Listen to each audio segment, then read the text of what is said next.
The Arizona Diamondbacks are a goddamn wagon. Welcome into another edition of the PHNX D-backs podcast right here on PHNX. My name is Derek Montilla, occasionally known as your mayor of PHNX. That was Jesse Friedman there for a second, but he disappeared on us. But he is joining us, of course, live right now from Chase Field, where it seems like it is very, very loud for him to be. But anyway, Jesse will be with us here in a second. But of course, we are talking about the Arizona Diamondbacks winning their sixth game in a row. That is right. This team has just won their sixth game in a row. This is a team that had just tied their sixth longest losing streak in franchise history that they snapped on August 12th.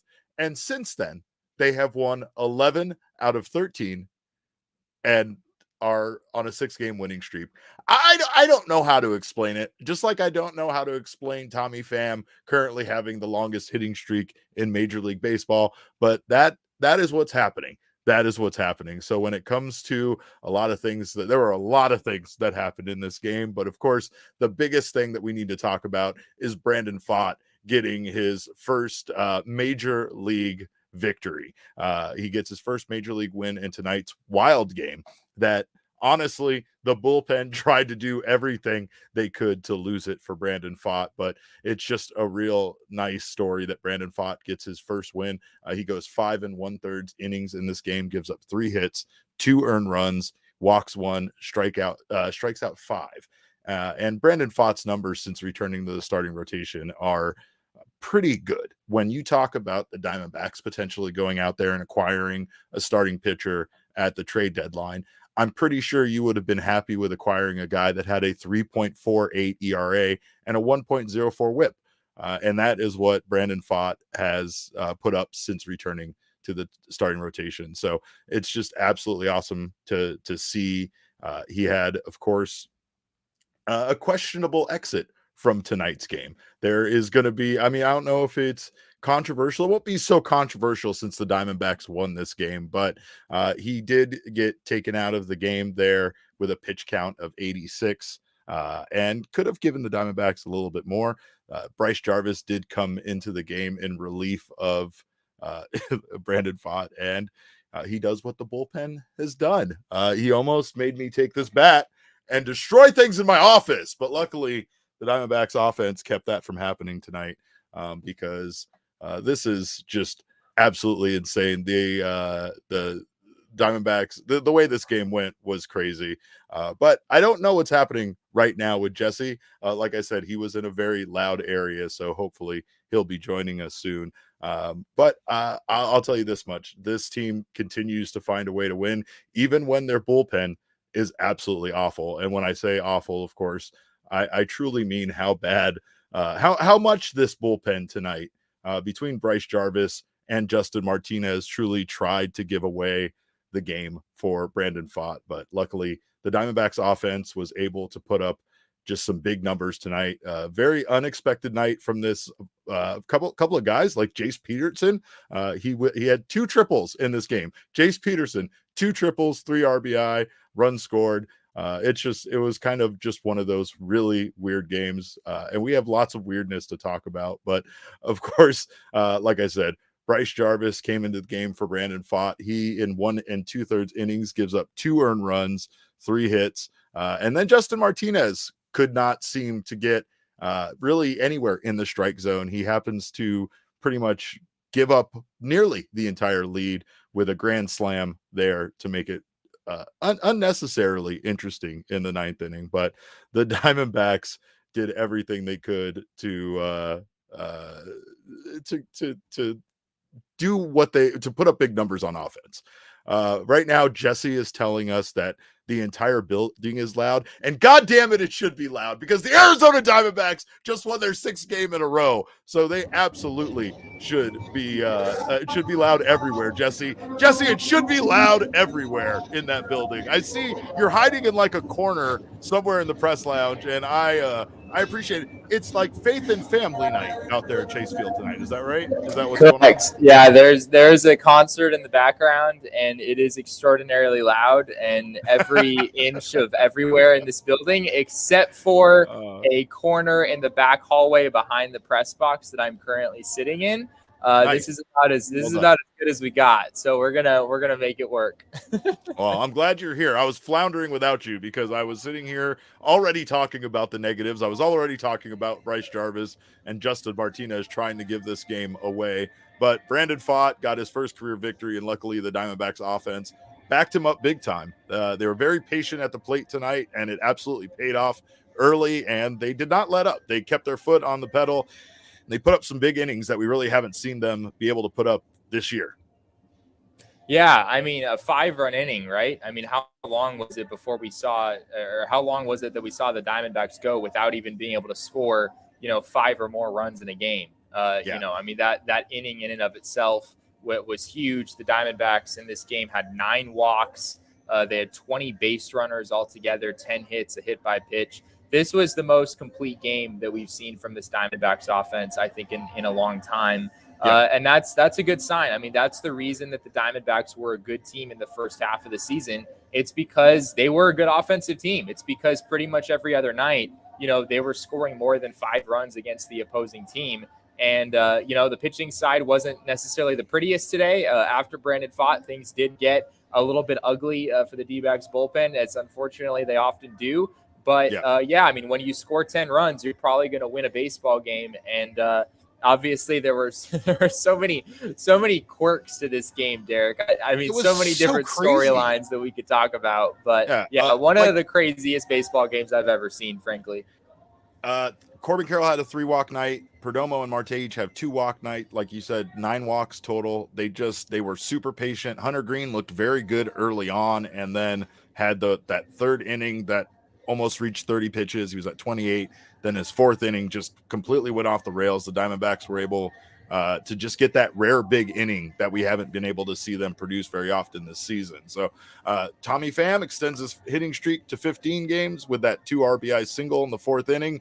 Then he almost made it more with a 3-run homer that was for naught, because apparently we're penalizing fans for being better at catching the ball than the outfielders, Jesse. That's where we're at right now. But of course, I know we're going to get to the kid who stole the ball from Spencer Steer. But like there's a lot of mistakes on the Red side. They had that weird incident where Ellie De La Cruz and Spencer Steer collided in the outfield, and Perdomo was able to score on it.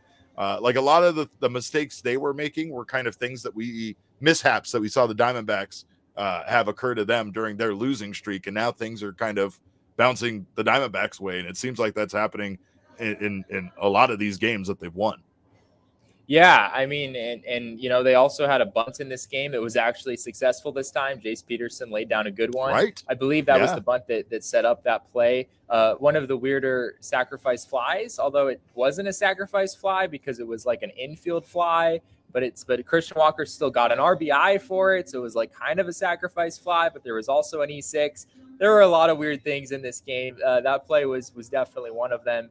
And unfortunately, the Diamondbacks, like that cushion wound up actually being sort of valuable for them, because despite having a 10-4 lead in the 9th inning, Justin Martinez comes in and loads the bases. He's able to strike the next guy out. And then Will Benson comes in and hits a very long grand slam. And before you know it, the Diamondbacks yet again have to use, one of their back end relievers in Kevin Ginkel in order to seal the deal. So, I mean, I think in a perfect world, the D-backs coast to, a 6-run victory, and they're able to avoid using Kevin Ginkel. It seems like the D-backs have always needed at least one of Paul Sewald or Kevin Ginkel in order to actually win a baseball game. But, at the end of the day, a win is a win. And Torey Lovullo talked after this game about how, we're at a point in the season where it's sort of, full throttle. We're asking a lot of everyone. And the Diamondbacks are certainly doing that right now with the back end of their bullpen. When you talk about Brandon Pfaadt and his outing today, he was good. He had his faults. He was getting himself, much like Hunter Green, into a lot of full counts, and his pitch count kind of ran up early. But Torey Lovullo removed him with a pinch count of 86. And I was wondering if you had not necessarily in criticisms, but what were your thoughts on him being taken out at 86? Did you think that was the right move? Obviously, with Bryce Jarvis giving up the runs that he gave up, it doesn't look like the right move. But Yeah. did you feel like that was the time to take out Pfaadt? Yeah, I feel like I was a little surprised by it personally. Pfaadt had 86 pitches at the time, right? It seemed like he might have still had something left in the tank. Torrey afterwards basically explained it as noticing that Pfaadt looked a little tired, that he looked like he was maybe wearing down a little bit. That's what Torrey's line of reasoning was there. Elly De La Cruz had a couple of really good swings against him earlier in the game, so kind of wondered if that was the reason there. Torrey said not really, that at least wasn't a primary reason in this situation. So, yeah, I personally, where I'm at is the Diamondbacks cannot sustainably rely on their bullpen as much as they are moving forward. Correct. I think there's going to come a point when, and not even from just like a workload standpoint, but from like a quality standpoint, right? Like there's going to come a point when I think you have to go to Zach Gallen and be like, hey, I know you're at 93 pitches or whatever after 6. I kind of need the 7th from you, not necessarily just to save the bullpen, but because your 7th inning is probably going to be a better 7th inning than what we're going to get out of the bullpen. And probably a similar story with Merrill Kelly, even though obviously he was dealing with an injury yesterday. And then potentially Brandon Pfaadt would be in that category as well, where you might be willing to push these guys a little bit, to save the bullpen and try to make sure from a workload standpoint they're better, and also to be like, yeah, like we trust our starting pitcher in some of these situations more than we trust the bullpen. If there's anything we've seen this week, it's that going to that bullpen early has not really panned out for the Diamondbacks in recent days. Right. And we do have Brandon Pfaadt's pitch chart, which let's throw that up there, and you can see how his pitch selection was for this game. What were your thoughts, Jesse, on this, and just how many of his pitches were in the zone like this? Yeah, it's not great, right? These are the pitches that were put in play. So you're not looking at like all of his pitches. All of his pitches, correct. Yeah, these are just the pitches that were put in play. And yeah, a lot of them are kind of in the middle of the strike zone. So, I do think Brandon Pfaadt all in all pitched a pretty decent game, but he also frankly got away with some pitches. There were some fastballs center cut, that Reds hitters for one reason or another just rolled over the top or, popped up somewhere in foul territory, something along those lines. So yeah, I don't, I wouldn't say that this was Brandon Pfaadt's finest work by any means, but if there is anyone who deserves to, get a win and, have a decent pitching line when all is said and done, even when he hasn't had his best stuff, Brandon Pfaadt is that guy. He has been unlucky in a number of ways this season. Of course, the biggest one being that he's finally just now getting his first career win. It's reminiscent of Zach Gallen, when we used to joke about Zach Gallen not getting more than 5 wins in a season because he would pitch masterfully, but the Diamondbacks wouldn't give him the run support, or the bullpen would blow the game, or whatever the case would be, would be that wouldn't allow him to exceed that mark of that number of wins. So this kind of feels like that with Brandon Pfaadt. It feels like it wasn't all his fault. And tonight's game definitely could have gone a different way, where he didn't end up with this win, even if the Diamondbacks did, because it felt like a back and forth affair. It felt like the Reds kept kind of sticking around, but the Diamondbacks just did an excellent job at capitalizing on the mistakes the Reds made. They did a good job of extending plays, turning, getting those extra bases. They did a much better job of, running on the base path, obviously after the mistakes that were made in last night's win. But Jace Peterson deserves his flowers, man. I brought up his 2 triples today, but this was his second consecutive game with kind of the big hit that broke things open for the Diamondbacks, and it really feels like he's starting to contribute to this team. We also already know what Tommy Pham has been doing with this, league leading 15-game hitting streak that he's currently on. Yeah, Jace Peterson was really big in this game. 2 triples, right? I mean, it's hard to have a better game than that. So yeah, that's big for the Diamondbacks. I know a lot of people have been frustrated with the lack of production from Jace Peterson, which is understandable, right? So, I mean, since coming over to the Diamondbacks, he really has struggled offensively. But for better or worse, I mean, this is kind of what the D-backs have at third base this year, right? It's Jace Peterson, it's Buddy Kennedy for the time being, and Evan Longoria, right? I mean, that's kind of what they're relying on at third base. When there's a righty on the mound, you're probably going to see a good amount of Jace Peterson the rest of the way this season. So even if people don't fully understand the trade or might ask some questions about why he's on this baseball team, I mean, there's nothing better for the Diamondbacks at third base than Jace Peterson getting hot. He's going to be in the lineup more often than not, it appears. And, you know, even though he hasn't been all that great so far with the Diamondbacks, he's better than the hitter that we've seen, right? I mean, he's consistently been a mid 600s, low 700s OPS guy pretty much for his entire career. And we're starting to see him, you know, kind of come out of this and start to put some good swings on the baseball. How is Christian Walker doing after that scary hit where he got hit in the head? Yeah, we actually didn't talk to Christian after the game, so I don't have a whole lot of information on that. He appeared to be okay in the moment, so I guess that's sort of a good sign. But yeah, I mean, you never like to see, you know, probably your best hitter in the middle of your lineup get hit in the head as he did. But as far as we know, he's okay. We'll see if we can get some more information on how he came out of this one tomorrow. I hope to hear the best for him because, like you said, he's just a vital part of this Diamondbacks team, and just a tough dude. But man, that looks scary. But the big story here, Jesse, is the fact that a Diamondbacks fan in the crowd owns Spencer Steer from the Cincinnati Reds. This is the story everybody is talking about. Everybody's going to be talking about. It was a home run. And I'm going to stand by that. I'm going to continue to call it a home run. It's a home run by Tommy Pham that went into the crowd. Spencer Steer did his best to try to rob the home run from Tommy Pham and the fans, but the fans, Jesse, weren't having any of it at all. We have here's a shot. Here's the ball coming in. The ball right there is in Spencer Steer's glove. Yeah. Now, how this kid, as you can see, puts his glove over the top of Spencer Steer's glove. Next shot, please.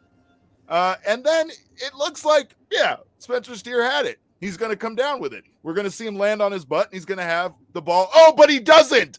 Do you know why? Because that fucking kid absolutely robbed him of that home run. That kid needs to be signed by the Arizona Diamondbacks and get sent to Visalia immediately. That's what I'm saying. At least Hillsborough. Somewhere in their organization, but this kid needs to be signed immediately. There was talk, Jesse, that the kid was ejected from the game, but on the broadcast they said he was moved to a different seat. Dan Herron on Twitter said that he was moved to the clubhouse, which I'm hoping that means a deal was imminent, because he should absolutely be moved right into a goddamn locker in the clubhouse is what I'm saying. But what you were there at this game. What did you see of this ridiculous situation? Yeah, I mean, of course I'm way up in the press box, so it wasn't like I had some you're farther away than I was, and I'm at my house. Yeah, so if you were watching on TV, you had a much better initial view than I did. But yeah, I think it's important to recognize here that it was not one of those situations where a fan reaches out and simply, puts his glove on top of the player's glove. Right. And the ball just falls in the fan's glove, and then he pulls it back in. Classic fan interference. This was fan interference, clearly, but it was not that kind of fan interference. This was Spencer Steer robbing a home run in incredible fashion, honestly. An incredible catch. Yeah. And the kid basically coming out and saying, no, you didn't. You didn't just rob this home run. No. And the kid, amazingly, when Spencer Steer has already caught this ball and has already secured it in his glove, the kid somehow finds a way to, I don't know how he did it, Derek. Apparently, magic, Jesse. It was magic. Incredible hands, incredible strength. He essentially just pulls it right out of Spencer Steer's glove. And honestly, this is Torey Lovello said it after the game. This is going to be a play that's on like all of the news stations because it was that incredible. we have what Torey Lovullo said about this catch. Here's Torey Lovullo on this young man catching the ball from Spencer Steer. Yeah, that's probably going to be on every TV station tomorrow morning, all night tonight. It was a pretty amazing play. I didn't really see it, believe it or not, because it gets a little blurry out there, and there's a lot of traffic, a lot going on, and I was just waiting for Steer to pull his glove out and show everybody the ball, and he never did. So I didn't know what happened. So then we go pick up the phone and we get to our team inside here, and they told us there's a pretty good chance it's going to be overturned. Hard to explain exactly what happened, but it'll probably get overturned. So then once I saw it, it was the same. I had the same reaction that every fan had in the stadium. That it was a pretty remarkable play by the kid. It looked like it was in Steer's glove, and the kid just stole it from him. I don't know how he did it, but he was trying. He bleeds Sedona red. I know that's for sure. Bleeds Sedona red. Let's fucking go, Jesse. I bleed Sedona red. Let's go. The other thing real that I have to say that people have to know, I'm assuming that you could hear this on the broadcast. They probably made some sort of mention on the broadcast. There were very much audible MVP chants for this kid while it was being reviewed. There were MVP chants. Everyone in the building, of course, knew exactly who they were talking about. But yeah, isn't it incredible to hear Torey Lovullo, like the first thing he says about this play is that it was an incredible play, and everyone in the room knows he's not talking about Spencer Steer, who legitimately just robbed a home run. He's talking about the child who took that ball out of Spencer Steer's glove. It was incredible. It was honestly one of the most incredible baseball moments that I've ever seen in person. Something we're going to remember for a long, long time. Well, you guys want it. You know you want it. And I think Cole in the comments said, is this the catch 2 TM? It's absolutely the fucking catch 2.0 TM. Stronger than Steer. Stronger than Steer, Jesse. This young lad. Oh, it's incredible. Man, this kid's my hero. This kid's my hero. By the way, on unrelated news, I guess it is related, but the D-backs are now 10-6, Jesse, since I shaved the purple out of my hair. So maybe I get king snake a little bit too. I don't know. I'm just fishing. It is. Compliments. It is pretty wild that Brandon Pfaadt got his first career win and he's not the king snake. Like this is like not that many. I feel like not that many things could have happened that would have caused that. But this child snatching the ball out of Spencer Steer's glove. That's one of those things that, I mean, that's automatic king snake status. Sometimes stuff happens. Sometimes just like Spencer Steer stealing that home run, sometimes someone comes up and steals what looks like an inevitable, dinger from you. And that's kind of what happened to Brandon Pfaadt. Sorry, maybe next time, maybe next win. We'll see what happens. But you can put money on Brandon Pfaadt to win over at the DraftKings Sportsbook app, by the way. It's a great place for you to make your sporting life even better. But it's not just baseball time. You know what time of year it is. It's fall is right around the corner, even though it doesn't feel like it here in Arizona. But you've waited all year for it, and finally your time has come. College football is back. And if you're an ASU fan like me, look forward to getting your teeth kicked into all these new rivals that we have to look forward to. But there's also traditions, tailgates, and great offers from the DraftKings Sportsbook. Right now, new customers can score $200 in bonus bets instantly when they bet just $5 on any college football bet.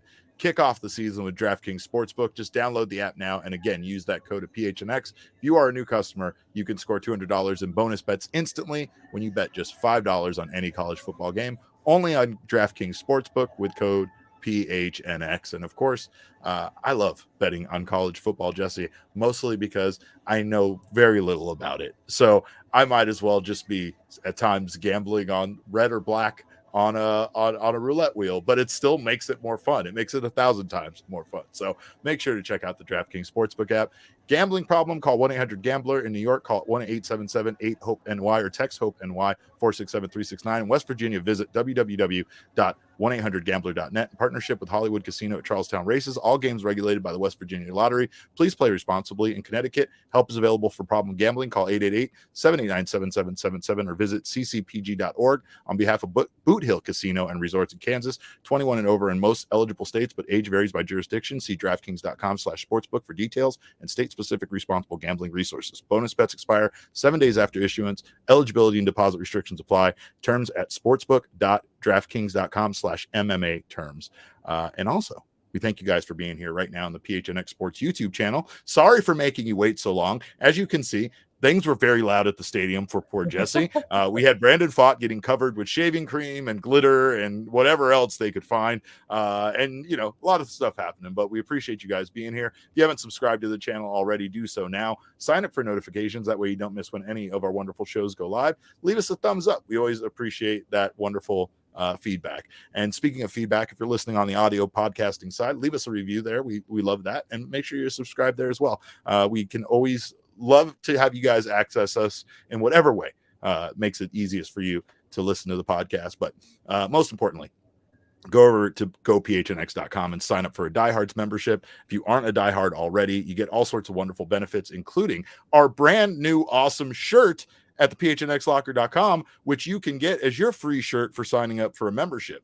You can pick any of the shirts or hats over there. You also get 20% off all future purchases. You get membership benefits such as Jesse's newsletter Full Count and all the wonderful newsletters from our writers around here. Get access to our members only Discord lounge, which our friend Chris will tell you is the best place to be an Arizona sports fan. So much more, including benefits from our partners like a Mountain Mike's gift certificate for $50 upon signing up. You get a Dobson Ranch card. You get member only discounts with our partners and so much more. So sign up today. Become a diehard over at gophnx.com. Jesse, I'm pumped. I'm pumped because it's wild card standings time, and let's take a look at where the Arizona Diamondbacks are on the wild card standings, baby. Not just the final wild card position, but they leapfrogged the Cubs and now have a half a game lead on those Cubbies. Look at this. Look at this. This is beautiful. I've looked at it for 5 hours, Jesse. It's the most beautiful thing I've ever seen. How have you been looking at it for 5? Like the game wasn't even going 5 hours. I knew you weren't going to know the meme, but that's fine. It's fine. You just. I take everything literally, Derek. You should know this. You should know this about me by now.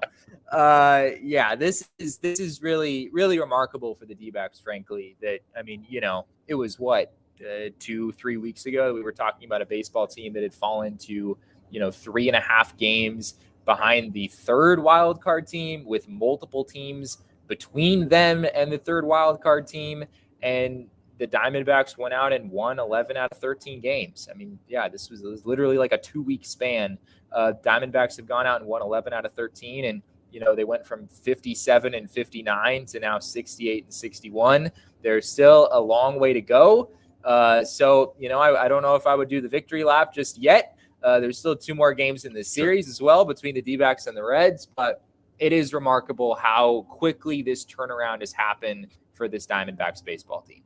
Yeah, absolutely. I mean, I was talking about it earlier, but it's incredible that they had essentially their 6th longest losing streak in team history. Oh, hey, there's that shirt.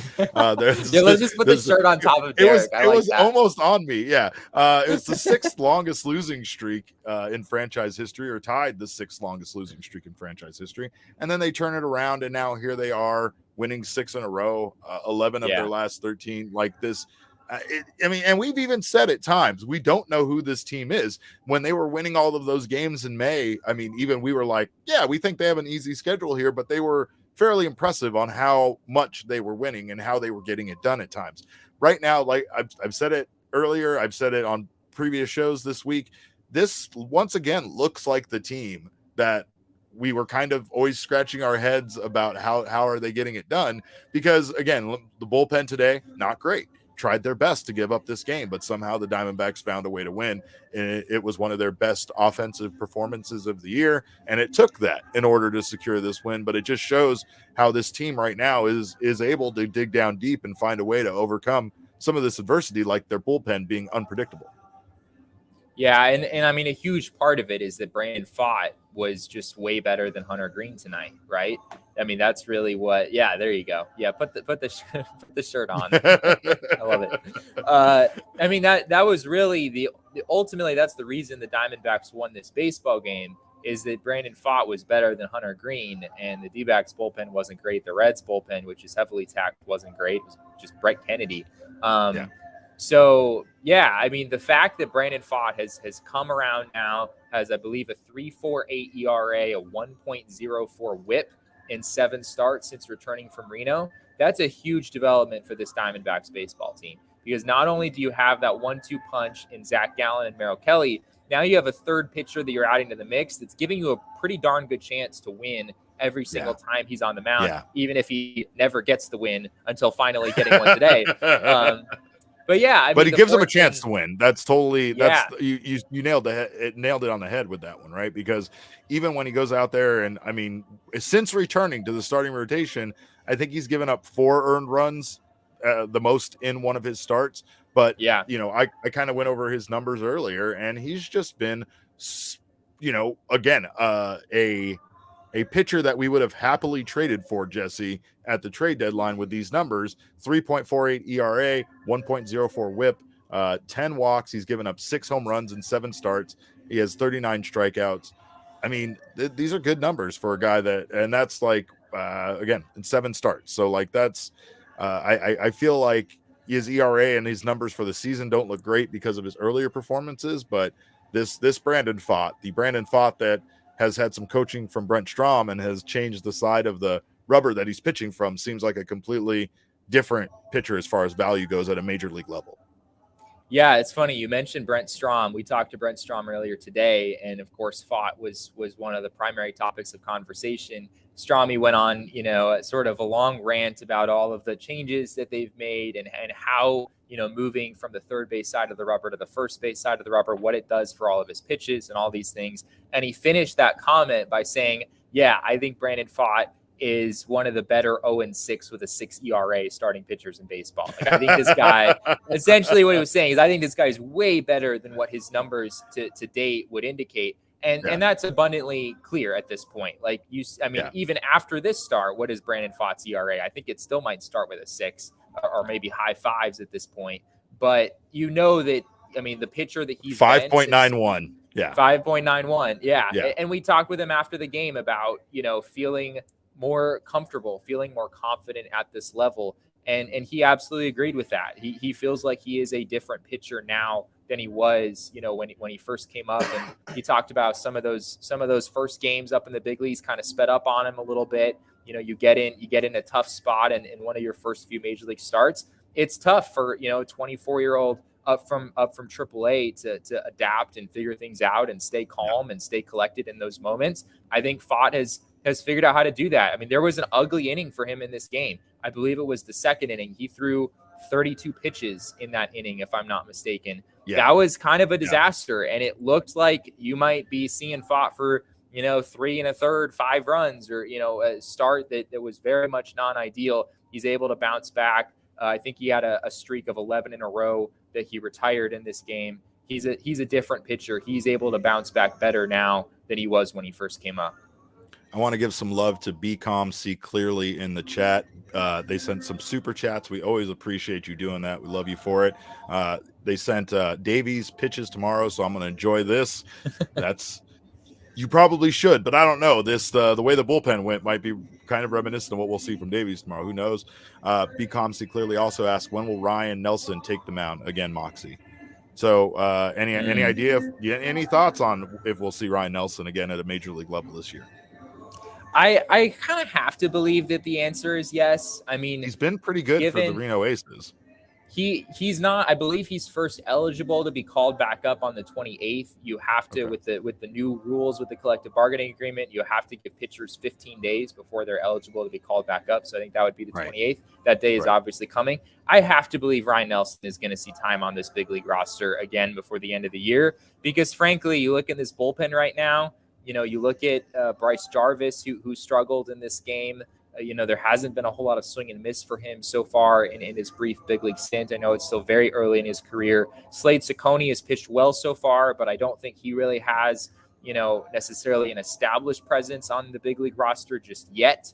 So Ryan Nelson is a guy that, you know, even though it wasn't pretty, you know, before he got sent down, and I think there are some pretty significant improvements that have to be made there, he's probably one of the best 13 pitchers that the Diamondbacks have. And when push comes to shove in a playoff chase, I have to think that lands it back on the roster. Maybe it's not as a starter. Maybe it's, you know, in a few inning role in a bullpen game. You know, maybe it's a 1 inning role out of the bullpen. I really believe personally that he's going to find his way back on this roster before all is said and done. He's only had 2 starts for Reno, but he has a 3.86 ERA and a 1.029 WHIP. So he hasn't been bad, because that's Reno numbers. Who knows how that converts to major league? But I feel like he's still one of their better options that they have. So we should see him. But do you know how many strikeouts? Do you know how many strikeouts he has in those 2 starts? You still have that up?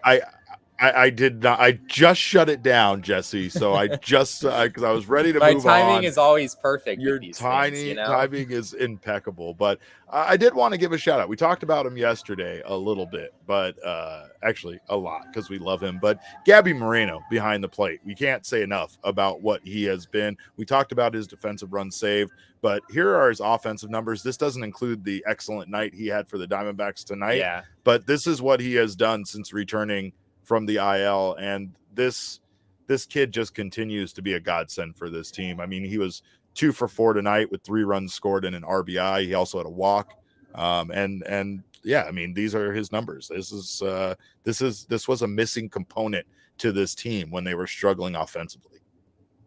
Yeah, it's so true. Yeah, I mean, today he was 2 for 4. He had a triple as well in this game. He continues to be a huge part of this offense, and you're seeing Torey Lovullo lean on him pretty heavily. I don't have the breakdown in front of me right now, but Gabby Moreno has started quite a few games since he came back off the injured list. It's not the 50-50 split that, you know, Torey talked about for a while between him and Carson Kelly. This is Gabby Moreno being the clear frontline catcher for the Diamondbacks. Jose Herrera, I'm sure you're still going to see him. It wouldn't be good for the Diamondbacks. It would not be wise for the Diamondbacks to, you know, have Gabby Moreno start 6 games a week behind the plate or anything like that. So I wouldn't be surprised if we see Jose Herrera back in the lineup tomorrow. But yeah, he's been huge. He's been absolutely huge for the Diamondbacks. I looked it up earlier today. I think you guys might have touched on this on the show yesterday before I joined. Gabby Moreno, when Gabby Moreno is in the starting lineup, the Diamondbacks are 43-27. There are 16 games over 500 when Gabby Moreno starts. Yeah. And when we talk with Brent today, I think we just discussed games he played in, but not necessarily starts. But the starts are even more impactful. That margin is even bigger for him in starting games.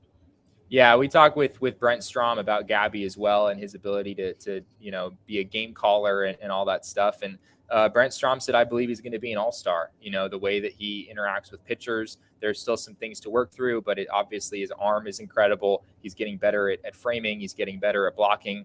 And, you know, what he does offensively is just so significantly better than anything the Diamondbacks have gotten from that catching position in a while. I mean, maybe go back to Chris Iannetta in 2018, who had a really strong offensive season. Generally, the D-backs haven't gotten much offense there, and it makes a world of difference when they do have that. Since returning to the lineup, he has played in 8 out of the Diamondbacks' last 10 games. Yeah, that's a lot. More than Torey, I'm sure he wants to use him for sure. Yeah, Torey has talked about, you know, in a pennant chase, like, you know, you're gonna maybe push guys more than you normally would. Yeah, but he's brought that up a couple of times. Yeah, I don't know if I see the Diamondbacks pushing Gabby too much. I guess in some ways, you know, him being on the injured list maybe gave him a bit of a breather. You know, not catching, not, you know, putting as much mileage on his legs as he would have if he were on the roster the entire time. So in some ways, maybe that allows the D-backs to push him a little harder the rest of the way. But at the end of the day, yeah, I don't think you're going to see Gabby start more than about 70% of the Diamondbacks games. It's probably just not a good idea. I know I'm getting ahead of myself, Jesse, but what is it going to take for the Arizona Diamondbacks team to play a home game at Chase Field, or to get a playoff game at Chase Field? What do we think is going to happen in regards to that? Do we think that the Diamondbacks might possibly weasel their way into that position? Yeah, it's an interest. I was having this conversation with one of the security workers here at Chase Field today. That it's not particularly easy the way that things line up with the current setup. You know, being a wild card team, even having the second wild card spot instead of the third wild card spot, you'd still be in position to play a 3-game series on the road in the wild card round. If the season ended today, right, the D-backs would play the first wild card team, the Philadelphia Phillies, in the first round of the playoffs. And all 3 of those games, if they needed 3 games, would be in Philadelphia. So if you're the second wildcard team or the third wildcard team, it's kind of the two spots the D-backs are messing around with right now. It's pretty tough to get a home playoff game, unfortunately, for D-backs fans. You have to find a way to win a 3-game series on the road. And then at that point, once you advance, then, you get at least a couple games in your home ballpark at that point. So, yeah, it's probably a little too early to be having these conversations, but something to be aware of for Diamondbacks fans who are, getting really amped up about the postseason and what that could look like. Something to, have kind of on your radar. All I'm saying is they're 34-30 away. They're 34-30 on the road. So That's I'm true. not that worried about them being a road team. I feel like at times, obviously with the way Zach Gallen pitches at Chase Field, you want a series at Chase Field. You need it almost. But it's just like, I don't know. This team at times plays fairly erratically at home. And, up until this series with the Reds, they were playing 500 ball at home. So, I don't know how important that is for this team in order for them to have success. But there was I just want them to make the playoffs. That's all. Just give them a chance. Just let them have a chance, whether it's on the road or away. But that's not very easy because the rest of their season strength of schedule is fairly difficult with the opponents left. And we've kind of discussed that they only have, a couple of series with the Rockies and like the White Sox left that are, games you could chalk up as easier opponents. And outside of that, it feels like everybody is an above 500 team that also are playing for the playoffs themselves. Yeah, if we look at these numbers right now, I believe this is updated as of the end of play today. This is available on tankathon.com. They have a handy page that just keeps track of the remaining strength of schedule, basically just averaging out win percentages for all your opponents for the rest of the year. For the Diamondbacks right now, they have let's see. So I'll just sort of go in order. So out of all the teams in contention in the NL wildcard race, the Miami Marlins have, by a pretty considerable margin, the hardest schedule. Their opponent win percentage the rest of the way is .528. So they have 3 games against the Braves, 3 against the Dodgers, 2 against the Rays, 7 against the Brewers, and 3 against the Phillies. So Marlins are at the top of that list. After them, it goes down to the Phillies. Theirs is .509, so quite a bit further down on the list. They have 7 games against the Braves remaining. That's pretty tough. 3 against the Brewers, 3 against the Marlins. After them, the Diamondbacks are right there at .506, almost in a tie with the San Francisco Giants at .505. Then it's the Chicago Cubs who are now at .502. So all of these teams in the mix, I guess you could maybe count the Brewers since they're leading the NL Central, but they could theoretically factor into this race at some point. They're down at .485, so they have a relatively easy schedule compared to the rest of the teams. But yeah, at this point, the D-backs are kind of stuck right there in the middle of this group. So, I should also mention the Cincinnati Reds, this team the Diamondbacks are playing right now. They're at .487, so they have a relatively easy schedule, easier than all of these other teams outside of the Milwaukee Brewers. I wanted to give flowers quickly before we move on to a couple of other players on this Diamondbacks team. Alek Thomas, Jesse, is hitting the ball very hard. He was 2 for 5 tonight with 3 runs scored and an RBI. He was active on the base path, and he really, again, we talked about how his defense is so good. He's a Gold Glove defender out there in center field. He absolutely deserves, even if he's struggling at the plate, to be on this major league roster just based on the defense he provides them in the outfield. But now that his bat is starting to come around, it really feels like Alek Thomas is starting to emerge here. Yeah, frankly, the D-backs aren't really ever having him face lefties. So his primary weakness, his kind of glaring weakness, is not being exposed. And when you're protecting Alek Thomas from that, he's a pretty darn good baseball player. As you said, one of the best defensive center fielders in all of baseball. He made a couple nice plays in this game, as he seems to always do. And on top of that, the man can rake against righties, especially right now. 4 line drives in this game, all with good exit velocities, like you were saying. He's really knocking the ball all over the ballpark right now, and he has power. Like this kid has a lot of strength in his swing. That's I think one of the primary reasons why he was a highly touted prospect. You look at him, he hits the ball hard today, Jesse. Yeah, I mean, he's got some serious power, some serious strength to drive the ball in there.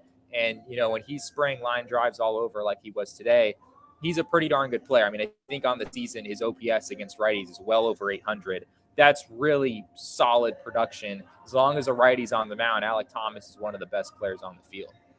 Today, 91.3 miles per hour off the bat, 98.1 miles per hour off the bat, 103.5 miles per hour off the bat, and 104.4.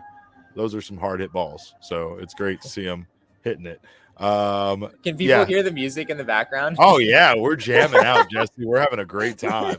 We are having a great time. I seriously, when I was like scrambling around the ballpark trying to find anywhere that wasn't super loud, like I'm telling you, if I was to go out in the normal spot where I do our show, you guys wouldn't be able to hear me. Like you would not be able to hear my voice at all.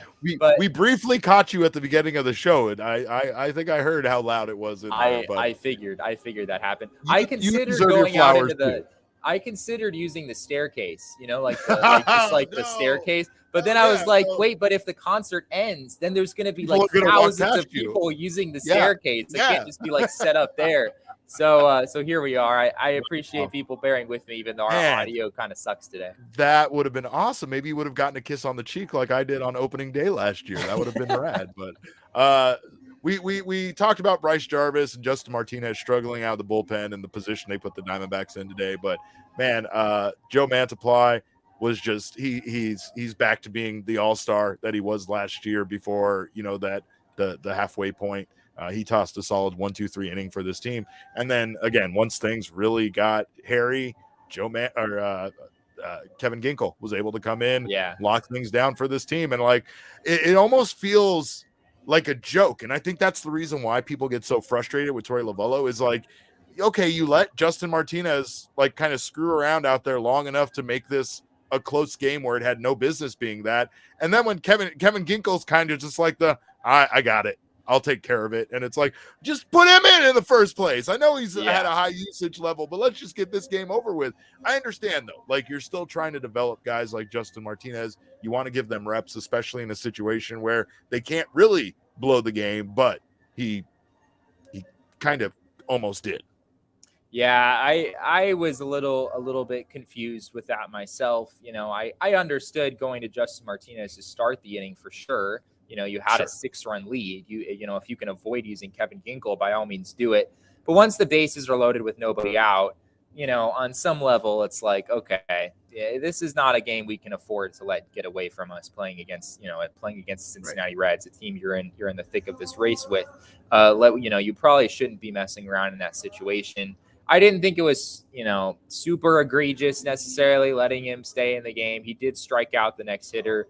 But yeah, if it were me, I probably wouldn't have done that. I probably would have gone to Kevin Ginkel immediately after the bases were loaded.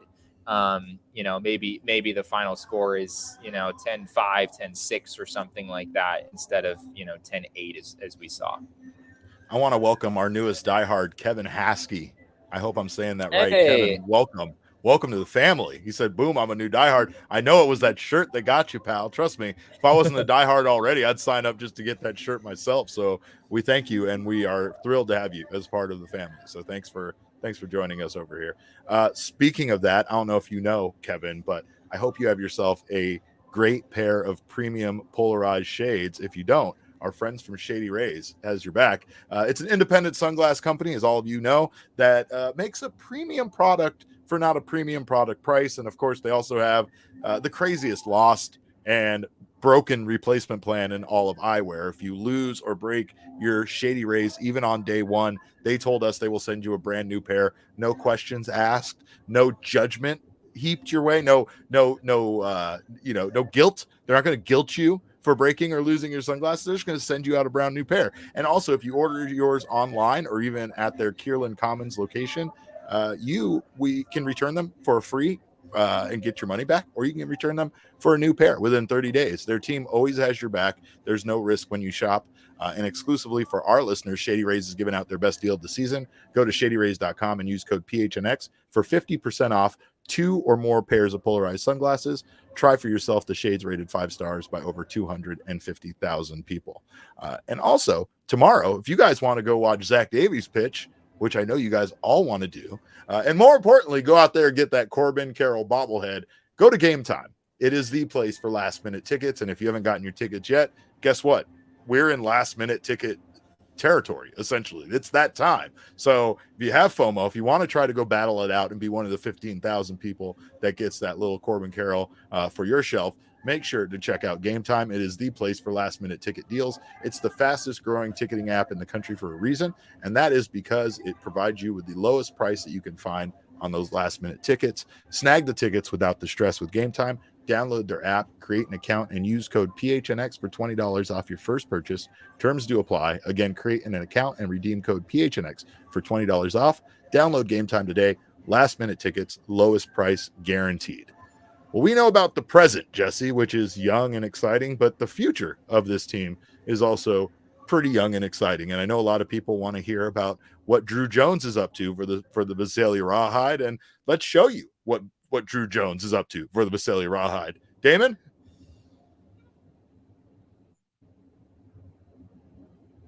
Oh, yeah. That is his first professional home run, courtesy of the Visalia Rawhide. Jesse, Druw Jones is doing stuff.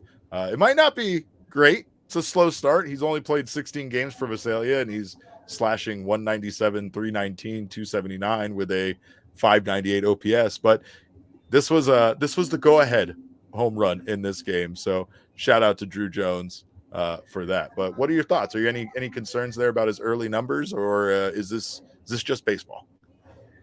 I think there has to be some level of concern. I mean, he was supposed to, I mean, you know, a lot of people viewed him as the number one prospect available in the draft, even above Jackson Holliday, who's gone on to do insane things for the Baltimore Orioles. Feels like the guy, you know, could be a September call up at this point with the numbers he's put up. Yeah. I think he's up in Double-A at this point, but yeah.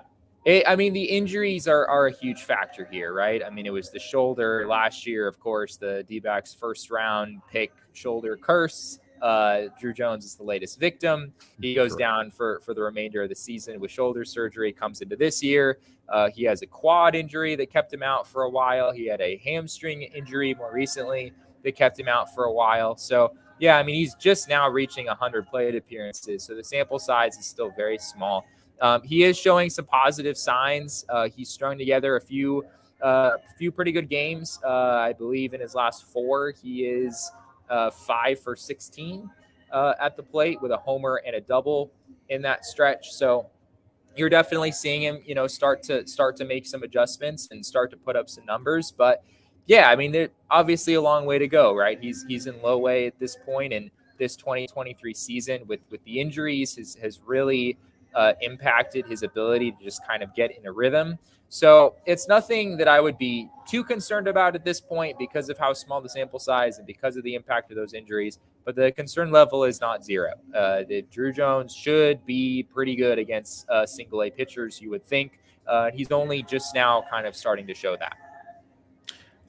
And I mean, I know obviously the injury slowed him down, and like you said, it's kind of a joke about this whole like first round pick shoulder injury thing. But I mean, obviously everybody heals differently and can take their own time. So I think the weird part about it is it's baseball. So it's like I want to freak out because it's 16 games, and I want to freak out because of how slow his progress has been. But the Diamondbacks were not expecting Druw Jones based on his age and everything that they knew about him, drafting him, to be called up anytime soon. So yeah, I get what you're saying. By comparison, it does kind of suck. But like, then I start thinking about that comment that Christian Walker made about how you can't compare things like that. You can't compare like your performance at this point to this point or anything like that, because that's when you really start overthinking stuff, or you really start thinking that you're bad at baseball again, and you're not. You're just, you know, sometimes in a slump, sometimes you're just off to a slow start. But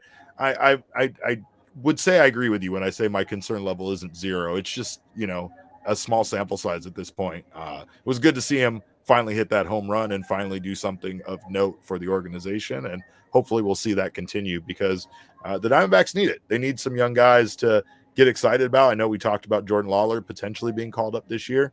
Not sure if that's going to happen, but a guy who has a good chance to get called back up again, Kyle Lewis, who hit another game winner for the Reno Aces on Wednesday night. And like, Jesse, I'm not like, this seems like the dumbest thing ever to say, but it's just wild how different Kyle Lewis is as a AAA player versus a major league player. It is. Like, he's just like the greatest goddamn hitter on the planet for the Reno Aces. And then he comes up here, and with the D-backs, he has a 157, 204, 255 slash line with a 459 OPS, 1 home run, and 2 RBI in 16 games, which again is a small sample size, but he's absolutely fucking raking for the Aces.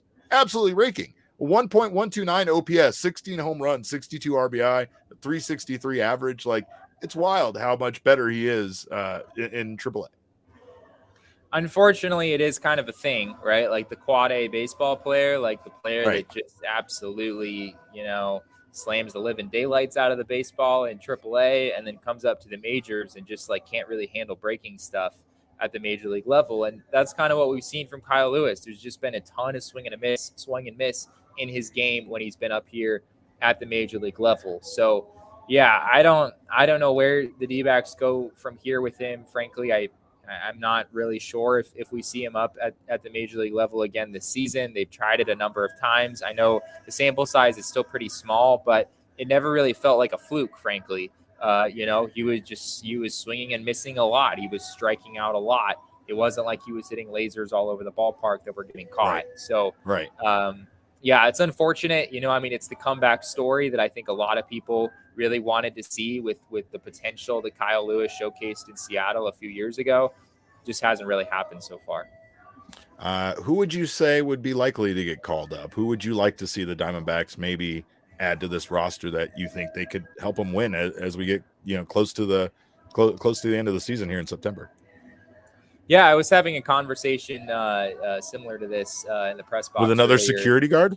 Yeah. We have a lot of No, I think with Mark in the elevator, right? Yeah, exactly. Yeah, we're gonna start a podcast with we're just talk to all of the security guards around Chase Field about. They're great people, by the way. They are. I love so many of the people that work at Chase Field, and I have this. We have this working relationship, but we're just kind of like family. Like, it's this weird thing. I've been around so many of them for so long. So, but it was funny when you said that earlier, because I was like, yeah, I also have these same conversations with security guards and stuff. Yeah, right. Yeah, I mean they see like everything. Right? Yeah, they're super knowledgeable. Depending on where they're stationed around the ballpark, they might not be able to see it live and in person, but they've got their little TV set up there, and they have seen every minute of every game, every home game, at least the entire season. But yeah, to go back to your question, I think Jake McCarthy, kind of similar to Ryan Nelson, I think Jake McCarthy is a guy that you can pretty confidently say will find his way up here at some point. The base running value that he gives you, the defensive value that he gives you, unfortunately hasn't really been able to put it together this year, like I'm sure he would have hoped. But thinking ahead to the pennant chase and a possible postseason roster, you want your best 13 position players and your best 13 pitchers, and I have a hard time believing that Jake McCarthy won't make that list when it's all said and done. Maybe he's not a player the Diamondbacks would start a whole ton down the stretch or in the postseason, but I have to believe that his value on the base pass, his ability to be an impact pinch runner who can come in the ninth inning in a key situation and steal a base, almost on demand. That I feel like has a lot of value. So he's definitely a guy that would be near the top of the list. Ryan Nelson's certainly in the mix as well. We've talked about Druw Jones and the fact that the Diamondbacks have not ruled out Druw Jones for the 2023 season. I'm still a little skeptical that happens, but same. Who knows? I guess it's possible. Similar story with Tommy Henry, where Torey Lovullo is not ruled out, him coming back up to the major league level in the final days of the season. So, I think it's a lot of familiar faces. Plus, Jordan Lawler, as we talked about the other day, Blaze Alexander certainly be in the conversation as well. Those are some of the names that come to mind for me. D-backs have 2 more games with the Cincinnati Reds, and then they go on the road to Los Angeles for a series with the Dodgers. If you want to head out on the road, of course, the best place to stop is Circle K to fill yourself up, fill your car up. They have the best coffee, beer, and snack selection and premium gas. Don't sleep on not only the Circle K branded snacks, but get down on their gas option. You'll save 10% or 10 cents per gallon on gas, and they have their inner circle coming soon. So make sure to not miss out on that. That's a great way to save on gas as well as on all sorts of other things at Circle K. Right now, you can buy Powerades 4 for $5, and you can be entered to be one of 10 finalists to win a 2023 Ford Big Bend Bronco SUV. You don't have to fight Sean. Since he's not here, if you win, you don't have to fight Sean. So if he challenges you to a fight, you don't have to take him up on it. The car is yours, but don't tell him I told you that, because he'll be furious with me. Also, you can get buy 2 get 1 free Monster energy drinks and buy 2 get 1 free Beatbox hard teas. So make sure you're not missing out on all this great stuff. Right now, go text PHNX to 31310 to join their SMS subscriber club and get a buy 1 get 1 free offer on 32-ounce Polar Pops. Head to circlek.com/store-locator to find Circle K's near you. And of course, pick up a lovely Four Peaks while you're there. It is the official beer of the Arizona Diamondbacks. It's the official beer of Derek Montilla. Like I said, there's no actual deal in place, but I love myself a good Hop Nut IPA and the wonderful selection of beers that they have over there at Four Peaks. So make sure to check them out. If you want to join us at our next takeover event, we will be meeting up at the Four Peaks Draft Room. It's located on the suite level at Chase Field, and it has all sorts of wonderful beers that you can try out, all sorts of wonderful food, and it's a great place to watch the game from. So make sure to join us for that. And of course, check out tickets for our takeover event in our events page in our show notes. We have one more coming up here on September 5th, so don't miss out on that. If you haven't come to a takeover yet, I don't know what you're waiting for. It's an absolute blast. Jesse and I will come down there. I will live and die with the team in front of you, and Jesse will nerd out with you about stats and FIP and stuff like that. So join us. We talk about FIP in the stands. Just talk about FIP the whole time. Everyone bring your favorite, sabermetric stat, and we'll have a great time. ERA plus. All right. But anyway, you can follow Four Peaks Brew or check out their calendar over at fourpeaks.com/events to stay up to date with everything they have going on. And of course, follow them on social media at Four Peaks Brew at Four Peaks Pub. Keep up with the latest Arizona's hometown brewery. Must be 21 or older to drink Four Peaks, and please drink responsibly. That's all I got, you guys. It's late. We thank you guys so much for hanging with us. We mostly thank you so much for loving the Arizona Diamondbacks. And of course, once again, this team is a wagon. You can follow us on Twitter. I am at cap_caveman with a K. Jesse is at Jesse and Friedman. Damon is here, and we are Damon's dogs. And of course, you can follow Damon at Damon Dog. That's DAWG. And you got to bark when you do that. It's customary. You got to do it. But of course, our show is at PHNX D-backs, and all roads lead to at PHNX_sports on Twitter, Instagram, and Facebook. We thank you guys again so much for your time. And remember, kids, baseball is fun, but it is so much more fun when you steal a goddamn baseball from Spencer Steer.